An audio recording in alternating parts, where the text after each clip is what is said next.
প্রতি বছর 20 মাঘ মহাসমারোহে পালিত হয় হজরত শাহজাহান শাহ রহমতুল্লাহ আলাইহির বার্ষিক উরুস। ধোলো ইউনিয়নের কাজী পাড়স্থ অস্ট্রেলিয়ান প্রবাসী কাজী ওমর ফারুকের পৃষ্ঠপোষকতায় আশেকানে হজরত শাহজাহান শাহ রহমতুল্লাহ আলাইহি পরিষদের ব্যবস্থাপনায় মহাসমারোহে পালিত হয়েছে প্রদান দিবস।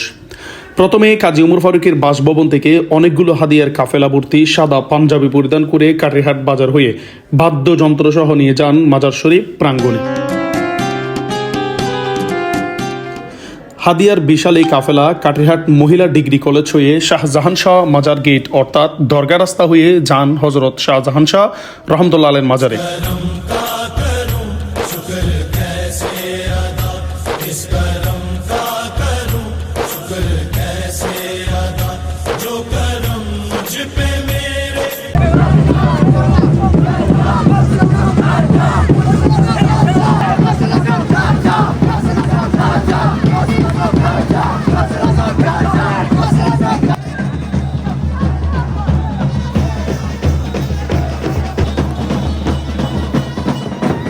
সেখান থেকে মাজার প্রাঙ্গণের উত্তর পূর্ব পাশের ক্যাম্পে পৌঁছান হাদিয়ার কাফেলা।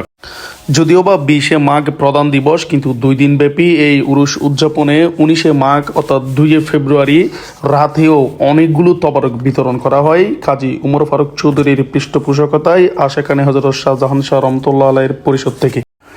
বাদে এশা হজরত শাহজাহান শাহ রহমতুল্লাহ আলাইহির মাজার প্রাঙ্গণের উত্তর পাশে আশেকানে হজরত শাহজাহান শাহ রহমতুল্লাহ আলাইহির পরিষদ থেকে তাদের নিজের ক্যাম্পে শত শত আশেক ভক্তদেরকে তবারক বিতরণ করা হয়। তবারক বিতরণ শেষে রাতে কাওয়ালি মাহফিলের আয়োজন করা হয়।